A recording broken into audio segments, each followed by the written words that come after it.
my name is Matt, and this is my story.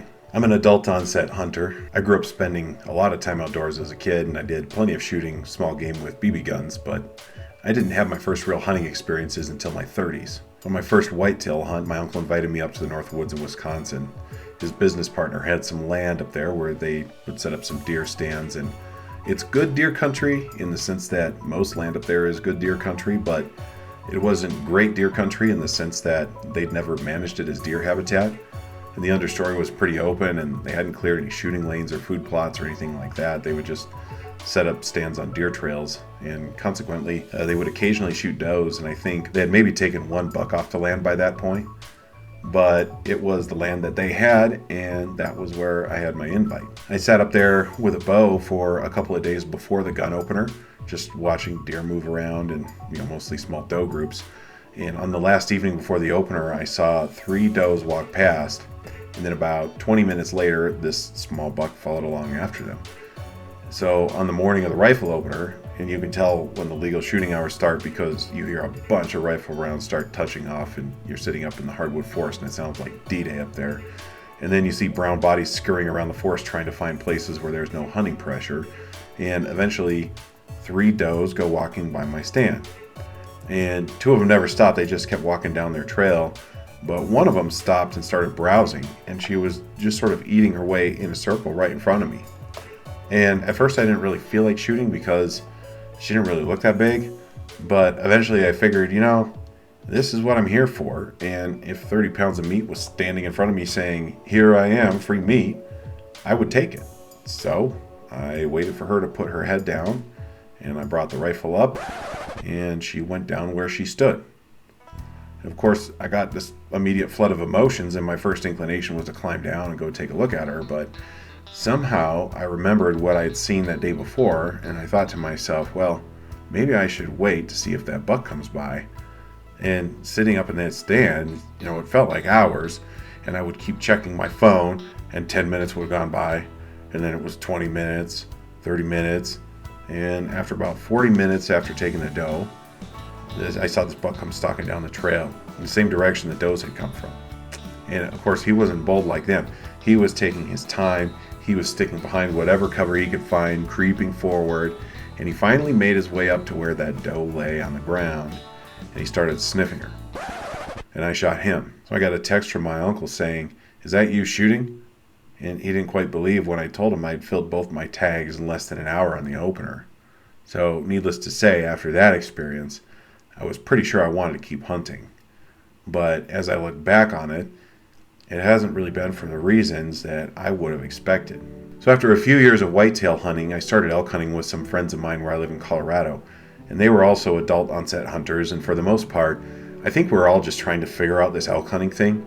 And when you start out as an adult hunter in a state like Colorado, you have no preference points. You're at the bottom of the barrel as far as your hunting options. And so we ended up getting first rifle season tags in Unit 18, which has tons of available tags. And when you show up to the trailhead and you see how full the parking lot is, that's already pretty intimidating. And you wake up early, you start hunting in the dark, you're cold, you're hungry, you're trying to get up this meadow that looks pretty remote on a map, and you think you ought to be all alone. And eventually on the next ridge, you'll see someone in orange, and then on another ridge, you'll see someone in orange, and you'll hear gunshots, and they're coming from way farther in than you are. And that whole experience was already disheartening, and then the hunters on horseback start going past you and they wave as they go by. And anyways, we were beat, and we knew it. And of course, anytime you attempt a large undertaking like that, you'll come away with a learning experience regardless of the outcome. And that was true here. And I think my biggest takeaway actually came in one specific moment. And it was the moment that the sun crested the mountaintops that very first morning. And the meadow I was in, it was covered with hoarfrost. And when those first rays of sunlight hit, every pine needle and every blade of grass just lit up with a million diamonds of light. And I've never seen anything like that before. And I was just awestruck by what I was looking at. And I watched and I watched, and I was just trying to drink it all in. And eventually I grabbed my phone to see if I could capture it. And of course, the battery died mid-photo, and this is all I have. But that moment was burned into my brain. Like there was a voice in my mind telling me, There is a lot out here that you haven't even dreamed of yet. I think the simplest explanation for man's fascination with hunting is an evolutionary explanation, and the rationale would go something like, prior to me, I have an incalculable number of ancestors, and most of those were hunter-gatherers more than anything else. And those ancestors who did a better job of hunting and bringing food home to their tribes were more likely to have viable offspring, able to pass their genes down to the next generation, and ultimately down to me. So, in a way, I can understand this logic. And I do feel a significant sense of pride when I feed my family with food that I harvested myself. And that's a definably different pride than comes from simply buying food at a store with money I earned myself. And I also think there's more to it than just feeding my family with food that I know has no hormones, no antibiotics, GMOs, it's organic, it's never been on a feedlot. Even though all those things are increasingly important to me as well, when I took my first bite of tenderloin of that first deer that I harvested, and I started playing back in my mind all the events that led up to that harvest, and at that time it seemed pretty normal because we had pulled the tenderloins out and cooked them the same day that I got those 2 deer. But after taking the meat home and eating it over the course of the next several months, I noticed the same phenomenon. I would keep thinking about that morning every time I cooked that venison. And I realized that this was a brand new experience for me. It was food that had memories as well as flavor. And up to that point, all the food I ate came from grocery stores. And it was utterly void of memory. In fact, going to the grocery store every week was a chore that I tried to get over with as quickly as possible. It made me think back to all those hunter-gatherer ancestors that I supposedly have in my gene pool. So for them, probably every piece of food they ate came with memories. And they lived a life surrounded by the nature that sustained them, and the concept of eating food that they had no recollection of would have been as inconceivable to them as the concept of eating food associated with my personal memories was to me before I started hunting. And even as humans moved into the agrarian age, they still knew exactly where their food was coming from and had memories of it, even if it wasn't exactly the same as hunting. I tried explaining this concept to my mom one day, and she said to me, "Well, I have a lot of memories of gardening." And I'm sure that may be true, and I thought to myself, okay, then do you remember which direction the wind was blowing when you picked those vegetables? Because I remember exactly which direction the wind was blowing for each animal I've harvested. Both from a nutritional standpoint as well as a psychological standpoint, I have an irrevocable personal connection with the animals that I've hunted. But even as deep as this concept of connectivity to food sources goes, viewing hunting from a purely utilitarian lens of calorie acquisition comes far short of what the hunting experience really is, or at least what it's become for me. So over the following several years, I evolved a hunting lifestyle that combined western and eastern hunting. I would start my elk seasons in Colorado's western slope. We had discovered some units where we could reliably draw tags and where we weren't overwhelmed by competing hunting pressure like we had been on my first year. And that's beautiful habitat out there, and we logged a couple of seasons exploring and getting practice finding sign.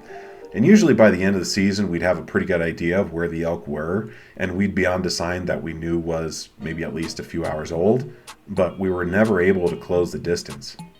And then after my western hunting was over, I would close out the year by flying east and hunting whitetails.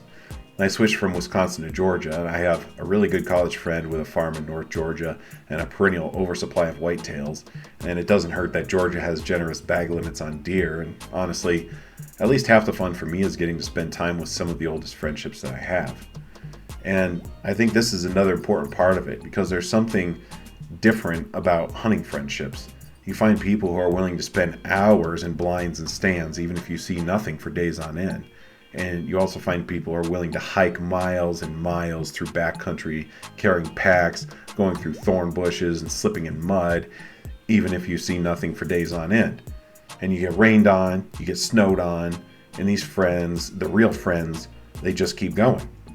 And these types of friendships have a certain quality to them where not only do you like these people, but you also know firsthand what they are made of and what they're willing to do and willing to endure. And you witness personal acts of generosity that are difficult to explain to others who have not been through such situations. And you feel grateful to know such people and grateful that they judge you worthy of their company. I think that in the same way the memories of food become so vivid, the memories of those friendships are similarly compelling. So it's probably ironic then that I really started finding success as a Western hunter by hunting solo. It started with pronghorn. By spring of 2020, I'd banked enough preference points to draw a pronghorn doe tag in Pawnee National Grassland. I had a buddy that drew the same tag.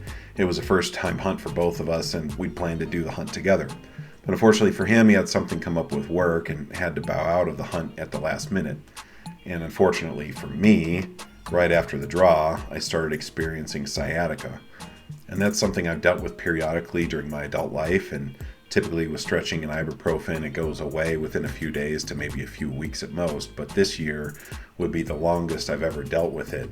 And by the time the pronghorn season came around in early October, I'd spent half a year in constant pain, and my weight was ballooning like the national deficit, and I was wondering whether I ought to go hunting at all. Why do you torture yourself? I mean, imagining you're some hunter and walkabouts? Wake up. You can't do any of that. I did that pronghorn hunt about 200 yards at a time. I'd limp out into the grasslands for as long as I could stand it. Then I'd take my backpack off. I'd sit down until the throbbing in my leg subsided to a tolerable level, and then I'd get up and do it again. I think the most I hiked during that trip was 5 miles in a day, hobbling along this way. And I remember one day I quit before noon. I just laid down the rest of the day and waited for the pain to go away. And somehow, in spite of the pain, I started becoming engrossed in the beauty of that prairie. It was that same feeling I'd had during my first elk hunt, just with a different setting, watching a sunrise come up over the grassland, and watching that grass sway in the wind, and the hawks flying overhead, and the pronghorn and mule deer going about their lives, and it was all to the sound of the meadow birds, and it was simply mesmerizing. And instead of isolation, what I felt was solitude. It was just me, my pain, and nature. And when you go through that process of disconnecting from a hyper-connected world full of constant demands and constant expectations, and you move into a world of beauty, silence, and tranquility, I think what becomes truly addicting about it is the freedom. Especially when hunting solo, you don't even have to speak, you don't have to coordinate anything with anyone. Aside from a few hunting laws, which for the most part are common sense anyway, you just go out and you do whatever it is you decide to do and you're capable of doing. And I think until you go through an experience like this personally, you really don't have a fully developed concept of just how regimented and demanding our modern lives have become. How much of our lives are lived according to the expectations of others. That when so many politicians, bureaucracies, corporations, and special interest groups benefit from conformity, the simple act of being yourself is an act of rebellion. And how wonderful it feels to be able to step away from all of that and be free. By Wednesday that week, I had endured more pain and seen more pronghorn than I ever had in my life. But I was also becoming familiar with their uncanny knack of running away just when you think you're getting close enough. It was my last full day of hunting, and I was starting to resign myself to the idea of another season of tag soup when I came up on a small hill and found a pair of pronghorn on the next ridge. I did my best to start crawling in on them, and every time I would pop my head up, they were staring straight at me, but they never did decide to run. So I closed the distance to 168 yards, and I waited for the doe to move off the top of the ridge so I could have a solid backdrop. Nosler Akubon did the rest. Just don't tell me what I can't do. Now, as much as that was a boost to my hunting confidence, the elk still eluded me. That year would be the last time I tried elk hunting on the western slope. By elk season, I was already deep into physical therapy for my sciatica, and I had been told that this was the last step before having to try a surgical solution. I did that whole elk hunt in a back brace, and I still pushed myself to log more miles than I'd done in any prior elk season. Unfortunately, the same pattern played out again. By the time we started figuring out where the elk were, the season was over. And at that point, I decided that if I was going to start taking this elk hunting as a serious craft, then I was going to have to hunt somewhere where I could be out in the forest tracking these animals year-round. Essentially, I would be hunting them all year. I would just be shooting them during elk season. So that winter, I got my first trail cam and researched all the units within a 90-minute drive to figure out which one I wanted to stake my claim in. Then I found a walk-in only trail and picked a sunny day in January to hike in and see what I could find. By mid-morning, I started getting into mule deer. By lunch, I had worked my way up a valley and put out my trail cam. And by afternoon, I turned around and started working my way back down. And then... There's an elk. There's an elk right there.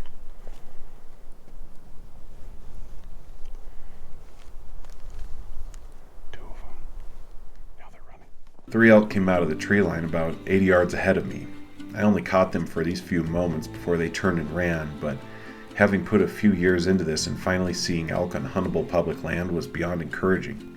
So I got another trail cam, and I got another, and I got into a rhythm of going out into the forest once or twice a month to explore, enough that it started to feel like a second home to me, like each trip was a little vacation where I could get out, take a few hours to myself, or maybe a whole day if I was lucky, and I could just be out there and be tired and hungry and free.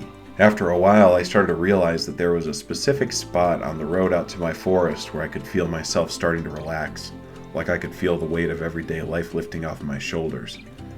And it was a while after that when I realized that that spot on the road where I would start to relax was the same spot where my cell phone would lose reception. The hours of sweat invested slowly yielded an understanding of my forest and how it worked. There were creeks here, hidden water holes there, valleys that opened up into high meadows.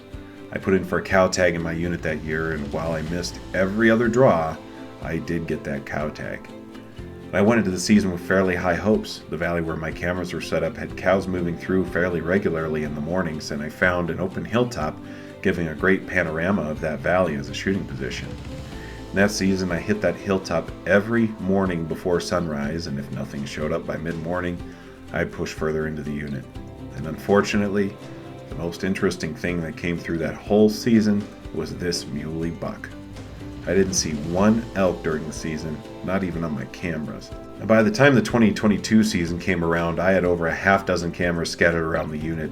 I'd been taking my kids into the unit all winter for rabbit hunting, and I was coming to understand that forest on a far more intimate level than I ever could have accomplished if I stayed hunting on the western slope. I cashed in my deer points and drew a buck tag for my unit in second rifle, and I got lucky enough to draw the cow tag again in third rifle. So a couple of other friends had gone in on deer tags with me so we could do the hunt together, and I had multiple cameras catching consistent deer. And as deer units go in Colorado, this one historically has a fairly high success rate.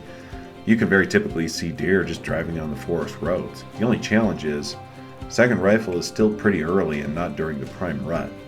So opening day I drove out and I hit my first couple deer spots, and I found a few deer, but they were all does. I met up with my buddy later that morning. He had hiked up to one of our secret water holes for sunrise, and he'd found a herd of 7 or 8 deer at the hole, but they were all does. And so the season went. I would go on to hike nearly 30 miles in backcountry and see over 70 deer, and all of them would be does. Until Wednesday. The Wednesday that week I was going to hunt solo as everyone else was otherwise preoccupied. And on my drive out of the unit a couple nights prior, I'd driven past a 4x4 buck standing by the edge of the road. When I saw him, I initially thought he was transitioning to somewhere else and I wouldn't be able to find him in the area where I'd seen him. But Wednesday morning, I decided on a whim that I'd hike back into that forest beside the road and poke around just to make sure. At first light, I'd found a game trail, and having no better ideas, I decided to follow it in the direction leading away from the road. And there was beautiful habitat back there, but I followed the trail until it went onto private land without seeing any deer. On my way back out again, I was feeling inclined to scrap this spot altogether and try somewhere else. But I thought to myself, so long as I'm back there, let's just follow this trail the other way, and we'll see where it goes. And strangely, as the trail started getting closer to the road, I started finding fresh sign. And then I came up over a small hilltop, and I found a half a dozen does bedded down at the bottom of the hill, not 10 yards away from the road. And when they saw me, they all popped up, and fortunately for me, they all ran away from the road and back into the forest. And when they ran, that big 4x4 buck was following them. His rack looked like this big white radar dish on top of his head. So I gave them a few minutes and then started tracking him down. I came up over the next ridge line behind a spruce tree to break up my silhouette, and sure enough, the deer had stopped on the following hillside and they were looking back my way. Trying to glass through the tree branches, I could see several does, and I eventually found the buck with his head behind a pine bough. And I could tell that it was the buck because his points were sticking up past the pine needles, and every time he moved, I could see those antler points moving. So I squeezed the trigger, and the herd took off again except for the buck, who went straight down. But walking up on him, though, I realized this wasn't the buck I thought I was shooting at. I hadn't seen this junior buck in the herd, but it made sense that the bigger buck might let this little guy stick around for just these types of situations. In fact, that 4x4 had stopped with his harem on the next ridgeline, and they were all watching me walk up to this guy. I honestly didn't mind. It's meat in the freezer for me, and filling my first mule deer tag felt really, really rewarding. Don't tell me what I can't do. And while getting success on muleys felt great, it wasn't an elk. I had about a week to catch my breath before starting on the cow tag for third rifle, and this season I would be hunting solo. I compared notes with my hunting buddies before heading out, and the advice varied. One friend told me he doubted I would find elk that low in elevation in November, and another one just said, the elk are where they are, and it might not make sense to you or me, but it makes sense to them, and the trick of being a hunter is just figuring out where it is that they're at. So I took that as my mantra, and I took off into my elk season. I started the season making some rounds with my trail cameras, and when I popped open the very first camera that I'd set up in the very first valley, I had footage of a cow and a calf from a few days prior. And then just after they went through, this guy showed up, walking the same direction they went. I had a pretty good set of tracks to follow. I just couldn't tell if they were the cow tracks or the bull tracks, but with no better idea, I headed up the mountain. By late afternoon, having followed tracks way up the mountainside and then starting back down again, I came out on a hillside and I looked over, and here the bull was. He'd wedged himself into one of the steepest drainages in the area, and he had no clue I was there.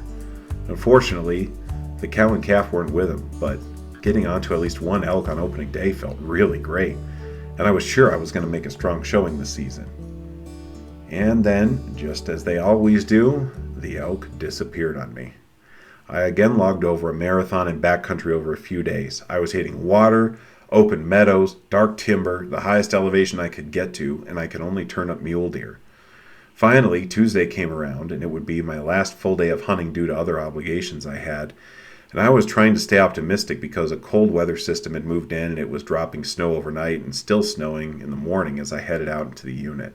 The trailhead I wanted to get to started at a fairly low elevation, and I wanted to hike it to the highest elevation in the area, and that hike would take me through a mix of timber and meadows, so I figured I would see a wide variety of habitat.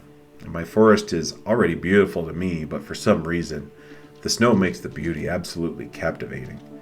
It struck me that the cold and the exertion I was putting out would have made me quit even just a few years ago, but somehow now it just made me want to go farther. The forest was pulling me further up, further in. By about noon, I'd made it as high as I could. The sun had come out, and I had not seen one bit of sign the whole morning. Not elk, not deer, not anything. I took my pack off and sat to enjoy the view for a few minutes. Then I got back up and turned around to go, and I realized a cougar had been waiting about 30 yards behind me. He took off down the mountainside, and I figured, this is the only thing I've seen all day. Let's see if we can track him. So I followed him for about an hour before finally losing his trail on a south-facing slope. I told myself that I'd already spent half the day going to high elevation and found nothing, so with the few hours I had left, I was going to go to low elevation and see what I could find. So I started moving from one spot to the next, trying to glass where I could to save hiking time. The hours ticked by and the forest was still empty. As sunset rolled around, I was actually on my way out of the unit when I spotted a dozen elk working their way up a ridge just above private land. I stalked my way up the adjacent ridge using scrub oak for cover, and I got to about 230 yards from this one right here. As soon as she went down, the first thing that I thought was, I have a heck of a job in front of me, and it was nearly dark, so this is the only picture I got of her as she lay. And then I got to work. As night fell, a great horned owl posted himself in the tree next to me, and he would keep hooting to keep me company. And every so often I'd stand up and stretch my back, and I'd look up to see the stars. The Milky Way arched its way straight overhead, and I would keep thinking to myself, what a surreal experience this was. Like doing what I'm doing in a place like this. How many people would never do something like this in a lifetime? Hey, don't you walk away from me. You don't know who you're dealing with. Don't ever tell me what I can't do, ever! It's moments like that, when I'm hunting in the wilderness and I look out in those wild places, and I feel the very real sense that the wild places are also looking into me. It's a vastly different feeling than what I get by simply hiking in nature. When hiking, The interaction I have with nature is more of a feeling of walking down a sidewalk and happening to glance across the street and spotting someone walking on the parallel sidewalk. Like, oh, look there, you might say. There's a tree there, or there's a squirrel, or maybe a deer. And it's pleasant and you enjoy it, and then you continue walking on your way. But when you're hunting, the intent is not to walk parallel to nature. The intent is for those two paths to intersect, and if they do, they will intersect in the most dramatic and final way that life has to offer. And to navigate to that point of lethal intersection, you have to absorb everything. Like, what way is the wind blowing? Is this a south-facing or north-facing slope? Where's the sun at right now? Where's the water? What kind of plant life am I looking at? What is this? What is that? What does this mean? What does that mean? What does this mean? And when you're in the wilderness, on your own, unbound from the requirements and distractions of society, and absorbed into beautiful places, asking yourself, what does this mean? You're likely to end up with some very profound answers. And I can give you some examples. In the history of Buddhism, the Buddha was raised as a prince in a palace, and according to the story, his father actually tried to keep him in the palace and away from the harsh realities of life. It wasn't until Buddha renounced his position as a prince and put himself into exile and began wandering the countryside that he began to perceive the beliefs that would eventually be codified as Buddhism. In the Islamic faith, the Prophet Muhammad received divine inspiration by removing himself from civilized society in Mecca and finding seclusion in a desert cave. In the Judeo-Christian faith, there's no shortage of examples of divine inspiration in the wilderness. The prophet Moses receives his divine calling while out in the wilderness. The Israelites are compelled to spend 40 years wandering in the wilderness before they're deemed ready to enter their promised land. The prophet Elijah hears the still small voice of God while out in the wilderness. Before Jesus Christ begins his ministry, he goes into the wilderness for 40 days. And in the Catholic, Anglican, and Orthodox faiths, there is even a patron saint of hunters, Saint Hubert, who was a French nobleman who had given his life over to the pursuit of hunting until he found God while hunting a stag. Many Native American tribes would have their tribe members, typically young males, go out on vision quests before being accepted as adult members of their tribes. Aboriginal Australians have a similar concept for young men called walkabout. I don't have any intent to be a great prophet, and I don't have any romantic notions about being a member of some ancient tribe, but sometime into my hunting journey, it occurred to me that what I was hunting for surpassed just the surface motivation of meat for my family. One of the major drawbacks of taking a very safe, prescribed trajectory to life, where I graduated high school, graduated college, and started working for money, was that I had never taken time to really understand myself. All of my schooling had been focused on the outside world, about understanding markets, economies, financial systems, and laws, and methods for going out into these man-made constructs and achieving wealth. Living a life in this way only made me more and more alienated from the natural world, the great and terrible mother, the place where humanity came from, struggling to survive and clawing our way into civilization, and ultimately, the place that all of us are going to go back to. And in the process of repatriating myself back to this alien world, trying to understand how to integrate to it and forging a method for elk hunting, what I've really been forging is an understanding of myself, of my heart, of my soul. I got to start my 2023 hunting season on a real high note. The only tag I was able to draw for the season was a pronghorn tag, and I decided to bring my kids with me to hunt the opening weekend. They got really into it, using the binoculars to scan the fields, looking at the onX to figure out which animals were on private land and which were on public. And finally, when we did start putting a stalk on a small herd, my boys were with me the whole way, crawling in army style, staying still when the pronghorns lifted their heads up to look, being patient when they scattered. It all paid off when the herd trickled back in to regroup, and we got this one at about 100 yards. In spite of all the stories I'm sharing here, this one is the one I am most proud of. I think I felt the same feeling that all fathers have felt in such moments since time immemorial. My kids can do this. They're capable. They're going to be able to feed themselves. The pressure isn't only on me to keep this tribe fed. You see their confidence skyrocket, and they talk about it over and over, rehearsing the memories, and you realize that something just happened that we're all going to remember the rest of our lives. And I feel so lucky and blessed that I got to be a part of it. Unfortunately, after that high was over, the reality was I didn't have any tags left for the year. So if I was going to do any elk hunting, the only option left was over the counter. Now the good thing about over the counter tags is that you can always go and buy one. The bad thing about it is everyone else can always go buy one. So for these over the counter seasons, the pressure is high and the odds are low.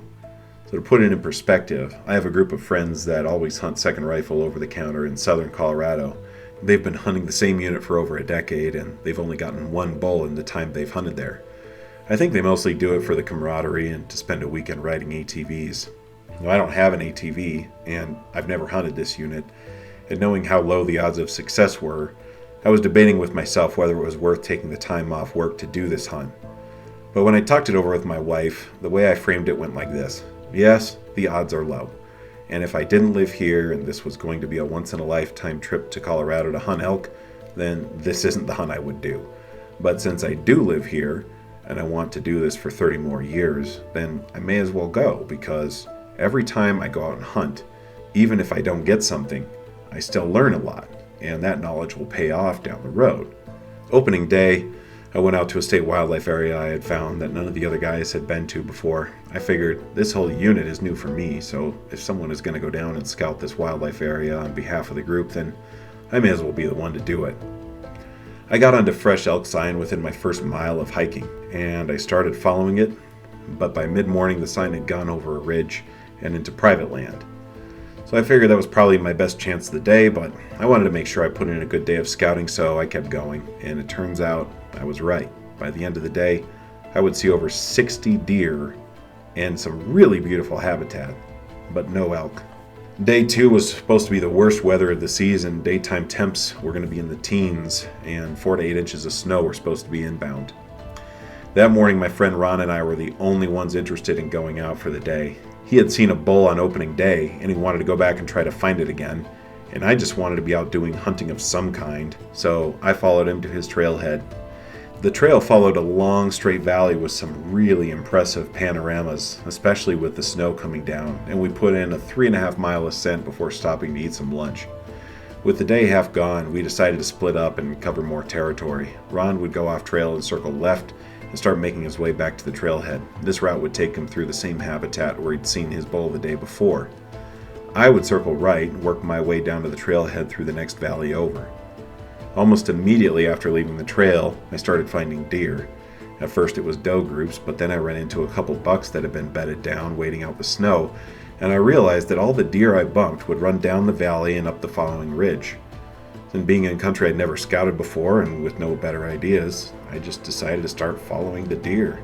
Not long after leaving my game plan behind and embracing the adventure of the unknown, I began to feel that interplay of looking out into the wild and having the wild looking into me. Something about that combination of new country, the deer, the falling snow, it all began to draw me out, and I was getting lost in the feeling. I think that knowing my odds of finding elk were low actually helped me let go and just enjoy the moment. Sometimes I would just sit down in the snow and I would watch what was playing out in front of me and just feel thankful that I was alive and doing what I was doing in this moment, knowing that I was bearing witness to something that not a lot of people get to see or do in their lifetimes. I didn't mind that it was cold. I didn't mind I was tired. My legs ached, shoulders ached. I was too busy feeling happy and grateful to be where I was. Your odds of getting elk in an over-the-counter season are low, but they are never zero. There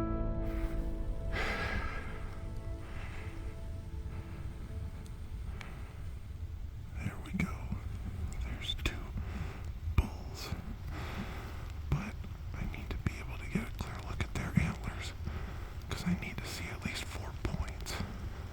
And that one on the left, his antlers are tucked behind a tree branch. So we're gonna have to figure this out. Okay, this is 3 shots later. I put 2 into him, and he was still laying there looking at me, so I put the 3rd one in. I switched positions, came up to a kneeling position, took the 3rd shot. He gave a very visible response. Now he's laying still. I'm going to give it a little bit of time, and then I'll make the hike up there. It's about a 300-yard shot. I'm going to get a chance to decompress after I start working on this thing here, and it'll hit me. But it's It's a real blessing. That's all I can say. It's a tremendous blessing. The lives that these animals live up here is really difficult. I mean, like, look at this landscape behind me. You know, they live in this all year round. And I asked this one to give up his life so that me and my family can eat, my friends. You know, this meat's going to feed a lot of people. And I'm just grateful for everything in the experience of people I'm hunting with, for this animal, that I even have the opportunity to do something like this, because there's many places where something like this is not even possible. So I'm just incredibly grateful. That's really all I can say. It's a real blessing, and I'm gonna remember this the rest of my life. In my previous videos, I've laid out the rationale for why I think fulfillment isn't a state of being, but it's a state of becoming, specifically becoming the best version of yourself that you're capable to be. And in order to do that, you have to address at least two fundamental questions. Who am I, and what am I capable of? And those are already difficult questions to answer, and you might have to take years trying to work it out for yourself, chipping away at it over accumulated life experiences, and the difficulty increases by orders of magnitude when you're surrounded by cheap entertainment, distractions, obligations, expectations, and rules imposed by other people. Honestly, guys, the point of this video isn't to convince anyone to go hunting, but I do want to convince anyone listening that you ought to be hunting for yourself, trying to pursue the answers to these questions, and maybe, in the process, you'll be able to live a life that you can look back on one day and say with confidence, that was a life that was worth living. And I can't tell you where exactly you're going to find those answers, but it's probably not going to be here, or here, or here. But it might be somewhere like here, or here, or here.